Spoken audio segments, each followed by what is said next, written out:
नमस्कार, जय हिंद। वीकली करंट अफेयर प्रोग्राम में आपका स्वागत है।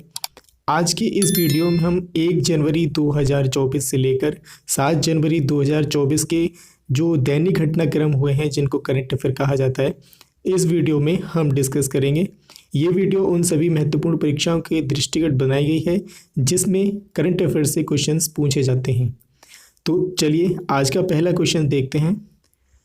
पहला क्वेश्चन है, हाल ही में किस देश ने सैटेलाइट इंटरनेट प्रौद्योगिकी के लिए प्रायोगिकी सैटेलाइट का सफलतापूर्वक प्रक्षेपण किया है? तो इस क्वेश्चन का जो राइट आंसर है वो हो जाएगा ऑप्शन नंबर 2, चीन। तो चीन ने सैटेलाइट इंटरनेट प्रौद्योगिकी मतलब इंटरनेट को और बेहतर बनाने के लिए प्रायोगिकी सैटेलाइट को सफलतापूर्वक प्रक्षेपित कर दिया है अंतरिक्ष कक्ष में। तो चाइना के बारे में जो एक्स्ट्रा फैक्ट्स हैं वो देख लेते हैं। दुनिया के पहले चौथी पीढ़ी के परमाणु रिएक्टर का उद्घाटन अभी हाल ही में चाइना द्वारा किया गया था। चाइना की नई रक्षा मंत्री डोंग जून को बनाया गया है। इससे पूर्व जो चाइना के रक्षा मंत्री थे ली चांगफू, इनका 4 महीने पहले ये गायब हो गए थे। इनका अपहरण शायद कर लिया गया है, तो इसलिए नए रक्षा मंत्री डोंग जून को बनाया गया है। चाइना की राजधानी बीजिंग है। मुद्रा रेनमिनबी या फिर युआन है। जिस प्रकार से भारत में रुपया है उस प्रकार से चाइना में रेनमिनबी है। जिस प्रकार से रुपया के अंतर्गत पैसा आता है उसी प्रकार से रेनमिनबी के अंतर्गत युआन आता है। तो चाइना की आधिकारिक जो मुद्रा है वो रेनमिनबी होती है। बढ़ते हैं अगले क्वेश्चन की तरफ। अगला क्वेश्चन है, हाल ही में किस राज्य सरकार ने आदिवासियों एवं दलितों के लिए वृद्धा पेंशन की आयु को 60 वर्ष से घटाकर 50 वर्ष कर दिया है? तो इस क्वेश्चन का जो राइट आंसर है वो हो जाएगा ऑप्शन नंबर सी, झारखंड सरकार द्वारा आदिवासियों एवं दलितों के लिए वृद्धा पेंशन की आयु 60 वर्ष से घटाकर 50 वर्ष कर दी गई है। यानी अब जो आदिवासी और दलित हैं उनके लिए 60 वर्ष पूर्ण ना होकर 50वें वर्ष ही यानी 10 वर्ष पहले ही इस सुविधा का वृद्धा पेंशन का लाभ मिलेगा। बात करते हैं झारखंड की। तो झारखंड का गठन 15 नवंबर सन 2000 में हुआ था। झारखंड बिहार से अलग होकर एक नया राज्य 15 नवंबर सन 2000 को अस्तित्व में आया। राजधानी झारखंड की रांची है। टोटल जिलों की संख्या 24 है। राज्यपाल CP राधाकृष्णन हैं झारखंड के, जबकि मुख्यमंत्री हेमंत सोरेन वो झारखंड मुक्ति मोर्चा के जो नेता हैं। जबकि विधानमंडल एक सदनीय है। झारखंड विधानसभा में 82 सीटें हैं और संसदीय क्षेत्र की अगर बात करें तो राज्यसभा में 6 सीटें जबकि लोकसभा के लिए 14 सीटें निर्धारित की गई हैं। बढ़ते हैं अगले क्वेश्चन की तरफ। अगला क्वेश्चन है क्वेश्चन नंबर 3, हाल ही में सुकन्या समृद्धि योजना पर मिलने वाले ब्याज दर को बढ़ाकर कितना प्रतिशत कर दिया है? तो इस क्वेश्चन का जो राइट आंसर है वो हो जाएगा 8.2%।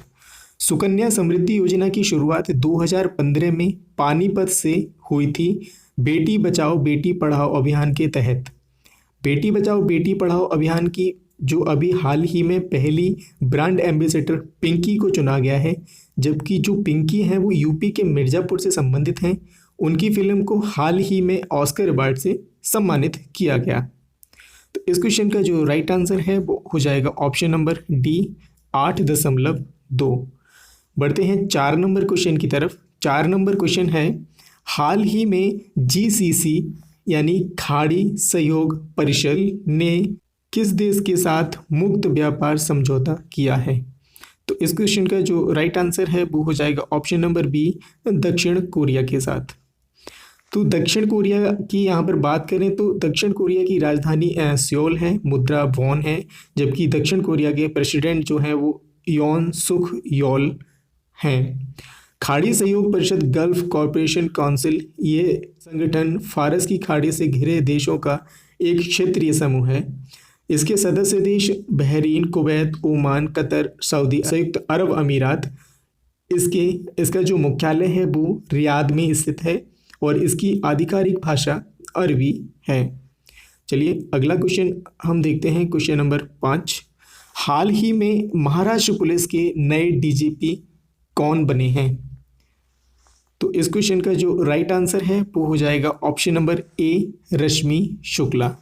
ये जो आपको इमेज में दिख रही हैं यही हैं रश्मि शुक्ला। रश्मि शुक्ला 1988 बैच के महाराष्ट्र कैडर की IPS अधिकारी हैं।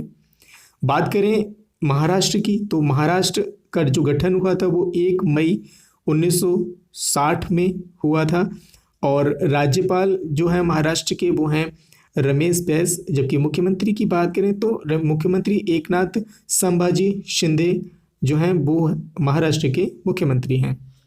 उम्मीद है इस क्वेश्चन से आपको पूर्ण जानकारी मिल गई होगी। ये वीडियो आप YouTube के पाई अकेडमी चैनल पर देख रहे हैं। अगर आपको वीडियो सही लग रही है तो कृपया वीडियो को लाइक ज़रूर करिएगा और हमारे चैनल को सब्सक्राइब करना भी मत भूलिएगा।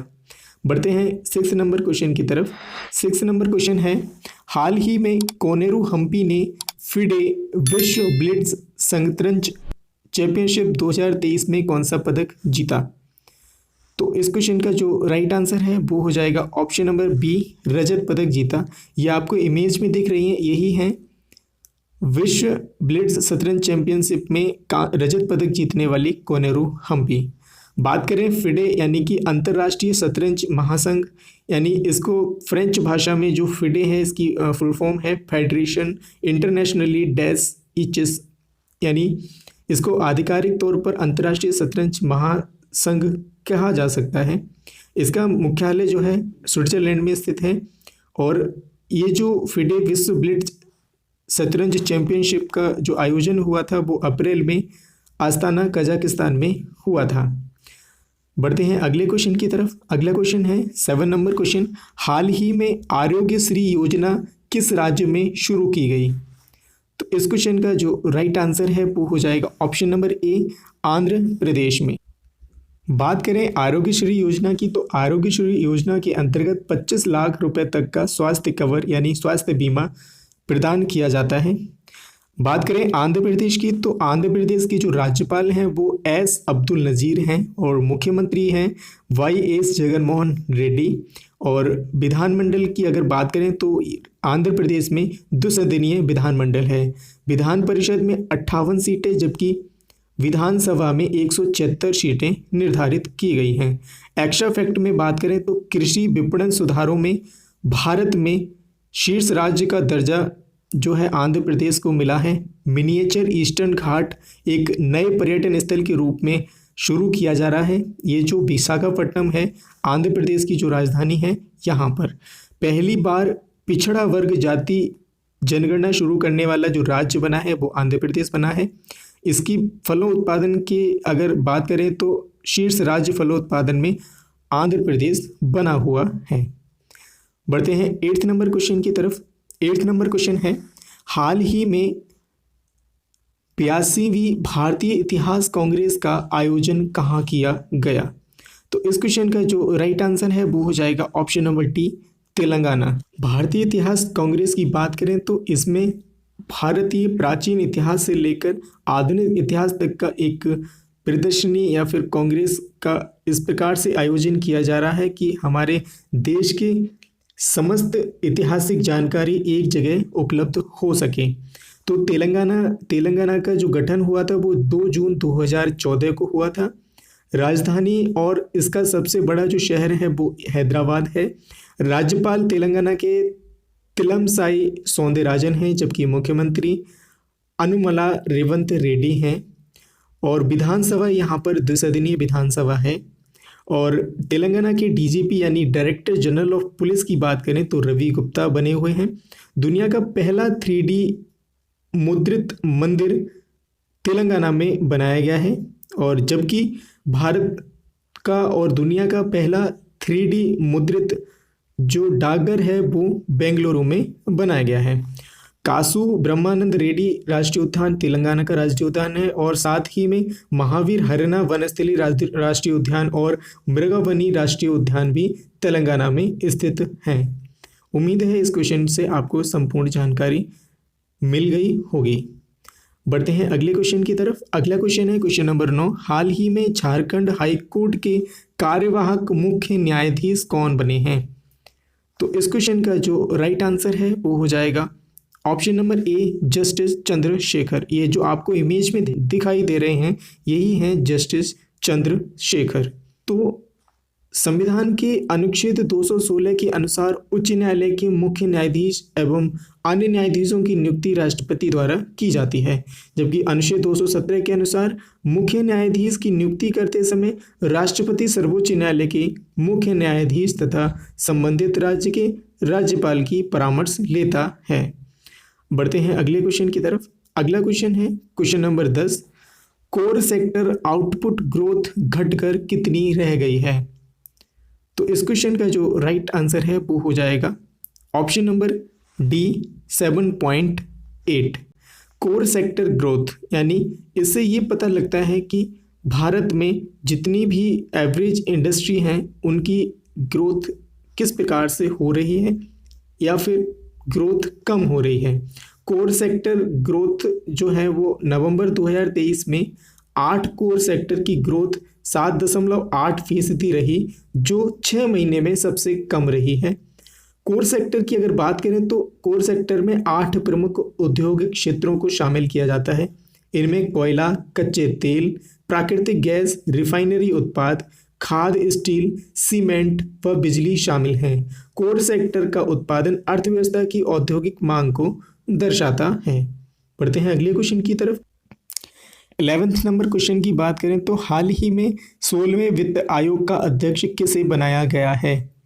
तो इस क्वेश्चन का जो राइट आंसर है वो हो जाएगा option number C, Arvind Panagariya को 16वें वित्त आयोग का अध्यक्ष बनाया गया है, जबकि 15वें वित्त आयोग के वर्तमान में जो अध्यक्ष हैं वो NK सिंह हैं। इनका कार्यकाल 31 मार्च 2025 तक है, यानी 15वें वित्त आयोग का जो कार्यकाल है वो 31 मार्च 2025 है। उसके बाद 16वें वित्त आयोग जो है वो चालू हो जाएगा। उसके जो अध्यक्ष हैं वो अरविंद पनगड़िया को बना दिया गया है। 14वें वित्त आयोग की बात करें तो 14वें वित्त आयोग के जो अध्यक्ष थे वो YV रेड्डी थे, यानी 16वें वित्त आयोग का अध्यक्ष प्रोफेसर अरविंद पनगड़िया को बनाया गया है। पनगड़िया इससे पूर्व नीति आयोग के उपाध्यक्ष और कोलंबिया यूनिवर्सिटी में प्रोफेसर भी रह चुके हैं। संविधान के अनुच्छेद 280 के खंड 1 के अनुसार वित्त आयोग का गठन हर 5वें वर्ष या उससे पहले किया जाता है। 16वें वित्त आयोग के एडवांस सेल का गठन 21 नवंबर सन 2022 को वित्त मंत्रालय में किया गया था। 21 नवंबर 2023 हो जाएगा, यहाँ पर वित्त मंत्रालय में किया गया था। बढ़ते हैं अगले क्वेश्चन की तरफ। अगला क्वेश्चन है क्वेश्चन नंबर 12। हाल ही में राजस्थान के मुख्य सचिव के रूप में किसे नियुक्त किया गया है? तो इस क्वेश्चन का जो राइट आंसर है वो हो जाएगा ऑप्शन नंबर सुधांश पंत को राजस्थान के मुख्य सचिव के रूप में नियुक्त किया गया है। ये जो इमेज में आपको दिख रहे हैं यही हैं राजस्थान के वर्तमान मुख्य सचिव सुधांश पंत। बढ़ते हैं अगले क्वेश्चन की तरफ। अगला क्वेश्चन है हाल ही में किस देश की क्वीन मार्गरेट सेकंड ने पद छोड़ने की घोषणा की है? तो इस क्वेश्चन का जो राइट आंसर है वो हो जाएगा ऑप्शन नंबर ए, डेनमार्क की जो क्वीन है इस समय वर्तमान में, उन्होंने पद छोड़ने की घोषणा है। मार्गरेट द्वितीय 52 सालों से लगातार इस पद पर बनी हुई हैं। अब वर्तमान में मार्गरेट द्वितीय हैं। उसके बाद डेनमार्क के भावी राजा प्रिंस फ्रेडरिक की 15 जनवरी को ताजपोशी की जाएगी। इसके बाद डेनमार्क के राजा प्रिंस फ्रेडरिक होंगे। बात करें डेनमार्क की तो डेनमार्क की जो राजधानी है वो कोपेनहेगन है। डेनमार्क में जो मुद्रा चलती है वो डेनिश क्रोना के नाम से जानी जाती है। जबकि प्रधानमंत्री की बात करें तो मेटे फ्रेडरिक्सन डेनमार्क के प्रधानमंत्री हैं। डेनमार्क जो है वो स्कैंडिनेवियाई द्वीपीय देशों में आता है। स्कैंडिनेवियाई द्वीपीय देशों की संख्या 3 है। इसमें नॉर्वे, स्वीडन और डेनमार्क आते हैं। बढ़ते हैं अगले क्वेश्चन की तरफ। अगला क्वेश्चन है क्वेश्चन नंबर 14। हाल ही में किस क्रिकेट खिलाड़ी ने ODI क्रिकेट से यानी वनडे इंटरनेशनल क्रिकेट से संन्यास लेने की घोषणा की है? तो इस क्वेश्चन का जो राइट आंसर है वो हो जाएगा option number C, David Warner. David Warner Australia के सलामी बल्लेबाजों में से एक हैं। ऑस्ट्रेलिया की बात करें तो राजधानी ऑस्ट्रेलिया की जो है वो कैनबरा है, मुद्रा ऑस्ट्रेलियाई डॉलर है, जबकि इसकी ऑस्ट्रेलिया की प्रमुख नदियां मर्रे और डार्लिंग प्रमुख नदियां हैं। तस्मानिया और ऑस्ट्रेलिया के मध्य दक्षिण महासागर में बास जल संधि पड़ती है, जो दक्षिण महासागर को तस्मान सागर से जोड़ती है, जबकि ऑस्ट्रेलिया और तस्मानिया को अलग करती है। बढ़ते हैं अगले क्वेश्चन की तरफ। अगला क्वेश्चन है क्वेश्चन नंबर 15। हाल ही में किसे राष्ट्रीय कानूनी सेवा प्राधिकरण का कार्यकारी अध्यक्ष नियुक्त किया गया है? ऑप्शंस यहाँ पर जो राइट आंसर हो जाएगा वो हो जाएगा ऑप्शन के हिसाब से option number C Sanjeev Khanna. जो आपको इमेज में दिख रहे हैं यही हैं संजीव खन्ना। इन्हीं को राष्ट्रीय कानूनी सेवा प्राधिकरण का कार्यकारी अध्यक्ष नियुक्त किया गया है। भारत के राष्ट्रपति ने सुप्रीम कोर्ट की सबसे वरिष्ठ न्यायाधीश न्यायमूर्ति संजीव खन्ना को NALSA यानी नालसा के कार्यकारी अध्यक्ष के रूप में नियुक्त किया है, जो न्यायमूर्ति SK कौल का स्थान लेंगे। यानी कि राष्ट्रीय कानूनी सेवा प्राधिकरण के इससे पहले पूर्व अध्यक्ष थे वो न्यायमूर्ति SK कौल थे। 25 दिसंबर को ये सेवानिवृत्त हो गए थे SK कौल। इसके बाद राष्ट्रीय कानूनी सेवा प्राधिकरण के कार्यकारी अध्यक्ष को संजीव खन्ना को बनाया गया है। बढ़ते हैं अगले क्वेश्चन की तरफ। अगला क्वेश्चन है 16वें नंबर क्वेश्चन जो है, हाल ही में CRPF के महानिदेशक के रूप में किसे नियुक्त किया गया है? तो इस क्वेश्चन का जो राइट आंसर है वो हो जाएगा option number B Anish Dayal Singh को CRPF के महानिदेशक के रूप में नियुक्त किया गया है। ये जो आपको इमेज में देख रहे हैं वो हैं अनीश दयाल सिंह। इन्हीं को CRPF यानी सेंट्रल रिजर्व पुलिस फोर्स में महानिदेशक के रूप में नियुक्त किया गया है। तो CRPF की जो स्थापना हुई थी वो 27 जुलाई 1939 में क्राउन प्रतिनिधि पुलिस के रूप में हुई थी। भारतीय स्वतंत्रता प्राप्ति के बाद 28 दिसंबर 1949 को CRPF अधिनियम के तहत केंद्रीय रिजर्व पुलिस बल इसको बना दिया गया। आदर्श वाक्य जो है CRPF का वो है सेवा और निष्ठा। बढ़ते हैं अगले क्वेश्चन की तरफ। अगला क्वेश्चन है निम्नलिखित में से कौन हाल ही में डेमोक्रेटिक रिपब्लिक ऑफ कॉन्गो के राष्ट्रपति बने हैं? तो इस क्वेश्चन का जो राइट आंसर है वो हो जाएगा ऑप्शन नंबर ए फेलिक्स त्सिसेकेदी। जो आपको इमेज में दिख रहे हैं यही हैं फेलिक्स त्सिसेकेदी। बात करें डेमोक्रेटिक रिपब्लिक ऑफ कॉन्गो की, तो डेमोक्रेटिक रिपब्लिक ऑफ कॉन्गो की जो राजधानी है वो किंशासा है, मुद्रा है कॉन्गोलिस फ्रैंक, जिसको CDF के नाम से भी जाना जाता है। इसके अलावा क्रिस्टोफर लक्सन जो है वो न्यूजीलैंड के प्रधानमंत्री बनाए गए हैं, यानी कि चुने गए हैं जनता के द्वारा। और जो ऑप्शन सी में दे रखे हैं ल्यूक फ्रीडेन, ये लग्जमबर्ग के प्रधानमंत्री बनाए गए हैं जनता के द्वारा। बढ़ते हैं अगले क्वेश्चन की तरफ। अगला क्वेश्चन है क्वेश्चन नंबर 18।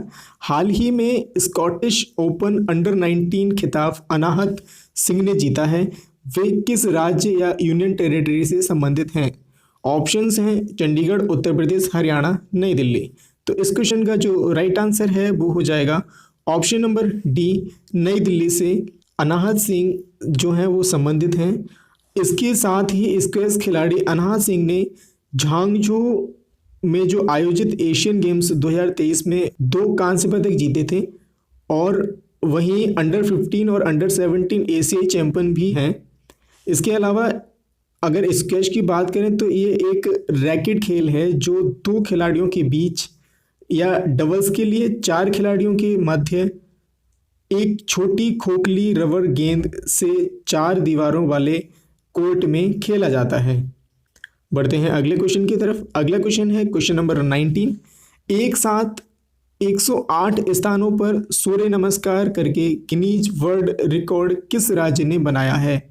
तो इस क्वेश्चन का जो राइट आंसर है वो हो जाएगा ऑप्शन नंबर ए गुजरात राज्य ने एक साथ 108 स्थानों पर सूर्य नमस्कार करके गिनीज वर्ल्ड रिकॉर्ड स्थापित किया है। बात करें गुजरात की, तो गुजरात के जो वर्तमान में गवर्नर हैं वो आचार्य देवव्रत हैं। वर्तमान में जो चीफ मिनिस्टर यानी मुख्यमंत्री हैं वो हैं भूपेंद्र भाई पटेल। और गुजरात की जो कैपिटल है वो गांधीनगर है। अलावा अगर बात करें तो गिर नेशनल अभ्यारण्य, मरीन नेशनल पार्क और नल सरोवर पक्षी अभ्यारण्य गुजरात में अवस्थित हैं। बढ़ते हैं अगले क्वेश्चन की तरफ। क्वेश्चन नंबर 20 है, हाल ही में किस राज्य सरकार ने के स्मार्ट पहल की शुरुआत की है? तो इस क्वेश्चन का जो राइट आंसर है वो हो जाएगा option number A, Kerala. Kerala के द्वारा के स्मार्ट पहल की शुरुआत की गई। के स्मार्ट पहल देश की पहली ई गवर्निंग पहल है जो स्थानीय सरकारी सेवाओं को डिजिटल बनाने के उद्देश्य से इस पहल को बनाया गया है। आम जन तक जो सरकार के कार्यक्रम हैं, सरकार की योजनाएं हैं, उनका लाभ लेने के लिए आम जन तक इसका लाभ पहुंचे, उसके लिए के स्मार्ट पहल की शुरुआत की गई है। बात करें केरल की, तो केरल की जो राजधानी है वो है तिरुवनंतपुरम। केरल के राज्यपाल हैं आरिफ मोहम्मद खान। केरल के जो मुख्यमंत्री हैं वो हैं पिनरई विजयन। और केरल की राष्ट्रीय उद्यान की अगर बात करें तो केरल में मत्स्यकेतन 16 राष्ट्रीय उद्यान है, अनाईमुडी 16 राष्ट्रीय अभ्यारण्य जो है वो स्थित है, और पांडुलम 16 अभ्यारण्य और चिन्नार वन्यजीव अभ्यारण्य और कुरंजीमला अभ्यारण्य स्थित हैं। बढ़ते हैं अगले क्वेश्चन की तरफ। अगला क्वेश्चन है, हाल ही में एमएस स्वामीनाथन पुरस्कार से किसे सम्मानित किया गया है? इस क्वेश्चन का जो राइट आंसर है वो हो जाएगा option number C, BR Kamboj को एमएस स्वामीनाथन पुरस्कार से सम्मानित किया गया। ये पुरस्कार BR कंबोज को कृषि में अपने अविस्मरणीय योगदान के लिए दिया गया है। और BR कंबोज जो हैं वो वर्तमान में हरियाणा के चौधरी चरण सिंह विश्वविद्यालय के कुलपति हैं। बढ़ते हैं अगले क्वेश्चन की तरफ। अगला क्वेश्चन है, हाल ही में किस राज्य या यूटी के हट्टी समुदाय को अनुसूचित जनजाति का दर्जा मिला है? तो इस क्वेश्चन का जो राइट आंसर है वो हो जाएगा option number A, Himachal Pradesh. Himachal Pradesh में रहने वाली जो हट्टी समुदाय है उसको अब अनुसूचित जनजाति का दर्जा मिल गया है, जिससे हट्टी समुदाय का समुचित जो विकास है वो हो सके, उनको सरकारी स्वास्थ्य सुविधाएं अच्छे से मिल सकें और हट्टी समुदाय का उत्थान हो सके। तो राजधानी जो है हिमाचल प्रदेश की वो है शिमला, और राज्यपाल राजेंद्र विश्वनाथ आर्लेकर हैं, जबकि मुख्यमंत्री सुखविंदर सिंह सुक्खू हैं। हिमाचल प्रदेश में the great Himalayan national park स्थित है, और इसी के साथ ही पिन वैली नेशनल पार्क के साथ साथ थिरगंगा नेशनल पार्क भी हिमाचल प्रदेश में अवस्थित है। बढ़ते हैं अगले क्वेश्चन की तरफ। अगला क्वेश्चन है क्वेश्चन नंबर 23, हाल ही में DRDO ने 1 जनवरी को कौन सा स्थापना दिवस मनाया? तो इस क्वेश्चन का जो राइट आंसर है वो है ऑप्शन नंबर बी, 66वां स्थापना दिवस हाल ही में DRDO ने मनाया। DRDO की जो फुल फॉर्म है वो है defence research and development organisation. Sanskrit में जो लिखा हुआ है उस वाक्य का जो हिंदी रूपांतरण है वो है शक्ति का स्रोत विज्ञान, यानी वलस्य मूलम विज्ञानम। DRDO की स्थापना 1958 में की गई थी। बढ़ते हैं अगले क्वेश्चन की तरफ। अगला क्वेश्चन है क्वेश्चन नंबर 24, हाल ही में संयुक्त राष्ट्र में भारत का स्थायी प्रतिनिधि किसे नियुक्त किया गया है? तो इस क्वेश्चन का जो राइट आंसर है वो हो जाएगा option number C, Arindam Bagchi. Arindam Bagchi को संयुक्त राष्ट्र में भारत का स्थायी प्रतिनिधि नियुक्त किया गया है। अरिंदम बागची अब तक विदेश मंत्रालय के प्रवक्ता थे। बात करें संयुक्त राष्ट्र की, तो संयुक्त राष्ट्र की जो स्थापना हुई थी वो 24 अक्टूबर 1945 को ही थी। 24 अक्टूबर को ही संयुक्त राष्ट्र दिवस के रूप में मनाया जाता है। संयुक्त राष्ट्र अधिकार पत्र पर 50 देशों ने हस्ताक्षर किए थे। इसके बाद 51वां जो देश था वो पोलैंड था, इसने भी हस्ताक्षर कर दिए गए, यानी कुल मिलाकर संयुक्त राष्ट्र अधिकार पत्र पर 51 देशों के हस्ताक्षर हुए थे। बात करें संयुक्त राष्ट्र के मुख्यालय की, तो इसका मुख्यालय न्यूयॉर्क में है जो संयुक्त राज्य अमेरिका में है। और इसके अध्यक्ष की बात करें तो एंटोनियो गुटेरेस संयुक्त राष्ट्र के 9वें महासचिव यानी जो अध्यक्ष हैं वो के रूप में सेवारत हैं। संयुक्त राष्ट्र के 6 अंग हैं, यानी संयुक्त राष्ट्र जो है 6 अंगों से मिलकर बना है। महासभा, सुरक्षा परिषद, ट्रस्टी परिषद, आर्थिक और सामाजिक परिषद, अंतर्राष्ट्रीय न्यायालय और साथ में एक सचिवालय के रूप में बना हुआ है। बढ़ते हैं अगले क्वेश्चन की तरफ। अगला क्वेश्चन है, हाल ही में माउंट लेबुटोबुई ज्वालामुखी में विस्फोट हुआ है, ये ज्वालामुखी किस देश में स्थित है? तो इस क्वेश्चन का जो राइट आंसर है वो हो जाएगा ऑप्शन नंबर ए, इंडोनेशिया में। बात करें तो इंडोनेशिया की राजधानी जकार्ता है। इंडोनेशिया में इंडोनेशियन रुपया चलता है। मुद्रा की बात करें तो साथ ही राष्ट्रपति वर्तमान में जोको विडोडो जो है वो इंडोनेशिया के राष्ट्रपति हैं। स्वतंत्रता इसे इटली से प्राप्त हुई थी। इसकी घोषणा 17 अगस्त 1945 में की गई थी, जबकि मान्यता 27 दिसंबर 1949 को मिली थी। अगर आपके पास इस वीडियो से संबंधित कुछ शिकायत या सुझाव हैं तो कृपया कमेंट बॉक्स में ज़रूर बताइएगा और वीडियो को लाइक ज़रूर कीजिएगा। लाइक करने से हमें एक प्रकार से मोटिवेशन मिलता है, जिससे हम आपको और अच्छा कर सकें। तो चलिए 26 नंबर की शुरुआत करते हैं क्वेश्चन की। प्रधानमंत्री विश्वकर्मा योजना लागू करने वाला पहला केंद्र शासित प्रदेश कौन सा बना? तो इस क्वेश्चन का जो राइट आंसर है वो हो जाएगा option number D, Jammu Kashmir. Jammu Kashmir Vishwakarma योजना लागू करने वाला पहला केंद्र शासित प्रदेश बन गया है। यहाँ पर बात आती है जम्मू कश्मीर की, तो जम्मू कश्मीर के जो उपराज्यपाल हैं वो मनोज सिन्हा हैं, मुख्य सचिव अटल डुल्लू हैं और केंद्र शासित प्रदेश जो है वो जम्मू कश्मीर 31 अक्टूबर 2019 को अस्तित्व में आया।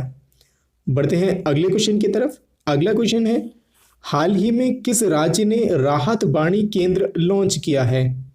तो इस क्वेश्चन का जो राइट आंसर है वो हो जाएगा option number A, Uttar Pradesh. राहत वाणी केंद्र खोलने का जो प्रमुख उद्देश्य है वो है आपदाओं से पूर्व चेतावनी देकर जनमन की हानि को बचाया जा सके, और इसको जो लॉन्च किया वो मुख्य सचिव दुर्गा शंकर मिश्रा के द्वारा लॉन्च किया गया। बात करें उत्तर प्रदेश की, तो उत्तर प्रदेश की जो राज्यपाल हैं वो आनंदीबेन पटेल हैं और मुख्यमंत्री जो हैं उत्तर प्रदेश के वो योगी आदित्यनाथ हैं। बढ़ते हैं अगले क्वेश्चन की तरफ। अगला क्वेश्चन है क्वेश्चन नंबर 28। हाल ही में कौन सा देश SKAO या स्क्वायर किलोमीटर एरे वेधशाला परियोजना में शामिल हुआ? तो इस क्वेश्चन का जो राइट आंसर है वो हो जाएगा option number B, Bharat. SKAO इसकी जो स्थापना वो हो कई वर्षों की बातचीत के बाद 2001 में एक अंतर सरकारी संगठन के रूप में हुई थी। भारत सहित विभिन्न देशों ने इसमें भागीदारी देखी गई है। भारत ने 1250 करोड़ के बजट के साथ खगोलीय अध्ययन के लिए इसमें जो है शामिल हुआ है। मुख्यालय इसका SKAO का यूनाइटेड किंगडम में है। SKAO की जो फुल फॉर्म है वो है स्क्वायर किलोमीटर एरे ऑब्जर्वेटरी, या फिर इसको हिंदी में कहें तो स्क्वायर किलोमीटर एरे वेधशाला। बढ़ते हैं अगले क्वेश्चन की तरफ। अगला क्वेश्चन है क्वेश्चन नंबर 29। हाल ही में उत्तर प्रदेश का पहला फ्लोटिंग रेस्टोरेंट का उद्घाटन कहाँ किया गया? तो इस क्वेश्चन का जो राइट आंसर है वो है ऑप्शन नंबर डी, प्रयागराज। यानी प्रयागराज में मालदीव की तर्ज पर उत्तर प्रदेश में पर्यटकों को लुभाने या आकर्षित करने के लिए एक रेस्टोरेंट बनाया गया है। ये रेस्टोरेंट यमुना नदी के ऊपर जो है इसको बनाया गया है प्रयागराज में। इसके अलावा बात करें तो गंगा विलास क्रूज जो है उसका अभी हाल ही में संचालन किया गया था। बढ़ते हैं अगले क्वेश्चन की तरफ। अगला क्वेश्चन है, हाल ही में पश्चिमी नौसेना कमान का कार्यभार किसे दिया गया है? तो इस क्वेश्चन का जो राइट आंसर है वो हो जाएगा option number A, admiral Sanjay Singh को पश्चिमी नौसेना कमान का कार्यभार दिया गया। बात करें नौसेना कमान की, तो भारत में भारतीय नौसेना में 3 कमान हैं। पूर्वी कमान जिसका मुख्यालय विशाखापट्टनम में है, पश्चिमी कमान जिसका मुख्यालय मुंबई में है और दक्षिणी कमान जिसका मुख्यालय कोची में है। तो दोस्तों ये थे आज की पहले पार्ट में 30 क्वेश्चन। इसका दूसरा पार्ट अभी जल्दी ही यानी कि 1-2 घंटे के अंतराल पर हम जारी करेंगे। तो वीडियो पर बने रहने के लिए धन्यवाद। नमस्कार, जय हिंद।